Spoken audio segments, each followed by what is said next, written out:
रमज़ान का आखिरी अशरा चल रहा है और थोड़े से दिन ईद को रह गए। अब तो लोगों ने ईद की तैयारियां शुरू कर दी हैं, कपड़े खरीदने शुरू कर दिए हैं, जूते लेने शुरू कर दिए हैं और अब ये प्लानिंग शुरू हो गई है कि ईद का दिन कैसे गुजारा जाए। बल्कि ईद का दिन नहीं, ईद के दिन कैसे गुजारे जाएँ। पहले दिन क्या करेंगे, दूसरे दिन कहाँ जाएंगे और तीसरे दिन किसको बुलाएंगे। इसका मतलब ये हुआ कि जो कुछ हमने रमज़ान में कमाया कहीं ऐसा ना हो कि वो सारे का सारा ज़ाया चला जाए।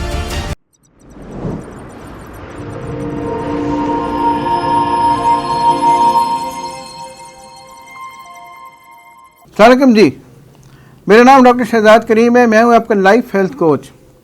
रमज़ान का आखिरी अशरा चल रहा है और थोड़े से दिन ईद को रह गए।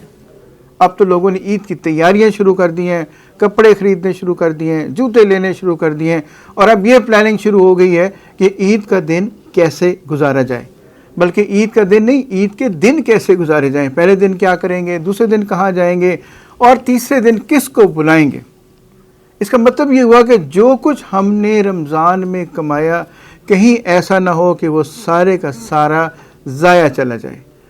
पूरे 30 दिन हमने रोज़े रखे, इबादत की, कोशिश की कि हमारी दीनी और दुनियावी दोनों काम साथ साथ चलते रहें।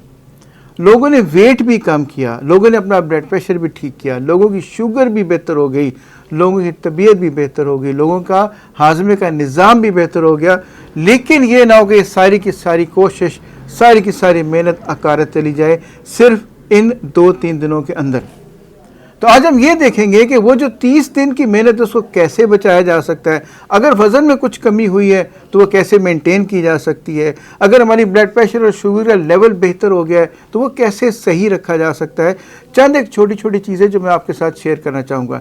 ये बात याद रहे कि रोज़े ना सिर्फ हमारे दीन बल्कि हमारी दुनिया भी बेहतर कर सकते हैं। ये तो 30 दिन का फास्ट या 30 दिन का फाका जो हम लेते हैं ये सिर्फ हमारे ना सिर्फ मज़हब के हिसाब से, दीन के हिसाब से हमारे लिए बेहतर है, बल्कि बतौर डॉक्टर मैं आपको बता सकता हूँ कि ये हमारे जिस्म को जब रेस्ट मिलता है, ख़ास तौर के ऊपर मैदे को रेस्ट मिलता है, ख़ास तौर के ऊपर हमारे मसल्स को रेस्ट मिलता है, ख़ास तौर के ऊपर हमारी नर्व्स को रेस्ट मिलता है। ये वो तमाम चीज़ें हैं जो हमारी ज़िंदगी को रीजुविनेट कर देते हैं, यानी रीजनरेट कर देते हैं। ज़िंदगी दोबारा बननी शुरू हो जाती है, सेल्स दोबारा बनने शुरू हो जाते हैं, सेल्स की रिपेयर शुरू हो जाती है और इससे बेहतरीन रिपेयर सिस्टम आपको कभी किसी दवाई में नहीं मिल सकता।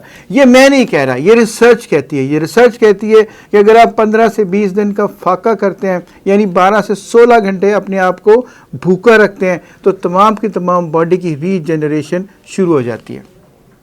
लेकिन हमें खदशा यही है कि अगले 3 दिन जब ईद के आएंगे तो पकवान भी पकेंगे, मीठे भी बनेंगे, दावतें भी होंगी, बाहर भी जाएंगे, कढ़ाइयाँ भी चलेंगी, बाकी बर्गर, सैंडविच और पिज़्ज़े भी चलेंगे और ये ना हो कि उन 3 दिनों के बाद पीछे कुछ भी ना बचे। तो छोटे छोटे काम हैं, छोटी छोटी टिप्स हैं, इनको याद रखें ताकि आपको इन 30 दिनों का मुआवजा, 30 दिनों का इनाम भी मिलता रहे। इसको हम 2 हिस्सों में तकसीम कर सकते हैं कि कुछ वो काम जो हमें करने चाहिए और वो कुछ वो काम जो हमें नहीं करने चाहिए। सबसे पहले हम देखते हैं कि हमें वो कौन से काम है जो हमें नहीं करने चाहिए, बाद में हम करने वाले काम के ऊपर आएंगे। अब जो नहीं करने वाले काम है उसमें सबसे ज़्यादा ज़रूरी चीज़ ये है कि आपने ज़्यादा खाना नहीं है। जब किसी मौके के ऊपर आपके सामने बहुत सारे खाने पड़े हों, अपने आप पे, अपने हाथ पे कंट्रोल रखना है ताकि आप एक लिमिट से ज़्यादा ना खाएं और उसका हर सिर्फ पोर्शन साइज़ है। इसका मतलब कि आप प्लेट के ऊपर हर चीज़ थोड़ी थोड़ी डाल लें ताकि आपको हर चीज़ का जायका भी मिलता रहे, लेकिन साइज़ पोर्शन का इतना ज़्यादा ना हो कि आपका पेट भर जाए, बाज़ का बदहज़मी हो जाए। सबसे पहले अपने जो काम ना करने वाले उससे सबसे ज़रूरी चीज़ है कि ज़्यादा खाना नहीं है। नंबर जब हम खाने लगे इस बात का एहतियात करें कि तली हुई चीज़ों का इस्तेमाल कम से कम करना है, क्योंकि जो तली हुई चीज़ होगी जिसमें घी ज़्यादा होगा वो ना सिर्फ हाजमे में प्रॉब्लम करेगी बल्कि हमारे वेट में इजाफा करेगी, हमारी फैट कंटेंट में इजाफा करेगी, हमारे कोलेस्ट्रॉल में इजाफा करेगी, जो मुश्किल से इन 30 दिनों में थोड़ा सा बेहतर हुआ होगा। कोई ऐसी चीज़ हमने नहीं लेनी है जिसमें घी ज़्यादा हो या जो डीप फ्राइड हो। इसमें तमाम बर्गर और सैंडविच और उनके साथ साथ जो चिप्स वगैरह मिलते हैं, ये फ्राइज़ वगैरह मिलती हैं, वो तमाम चीज़ें जो डीप फ्राइड है उनसे हमने परहेज़ करनी है। फिर पानी की कमी नहीं करनी, ये सबसे ज़रूरी चीज़ है। पानी की कमी जिस्म में नहीं होनी चाहिए।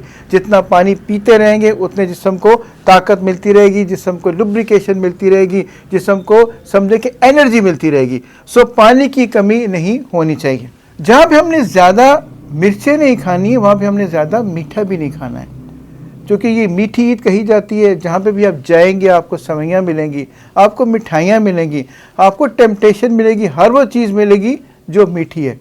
लेकिन बात फिर वही है, जहाँ पे हमने घी से परहेज़ करना है, जहाँ से हमने नमक से परहेज़ करना है, वहाँ पे हमने मीठे से भी परहेज़ करना है। और ख़ास तौर पे वो लोग जिनको डायबिटीज़ है, जिनको शुगर है, उनके लिए ज़रूरी है कि वो मीठे से परहेज़ करें, ताकि उनके शुगर का लेवल एकदम सर्ज ना करे, एकदम इतना ज़्यादा ना हो जाए कि उसको कंट्रोल करने के लिए इंसुलिन लेनी पड़े या कोई और अद्वियात इस्तेमाल करनी पड़े, जो कि आम तौर पर हम नहीं करते। और वॉक से परहेज़ नहीं करनी है।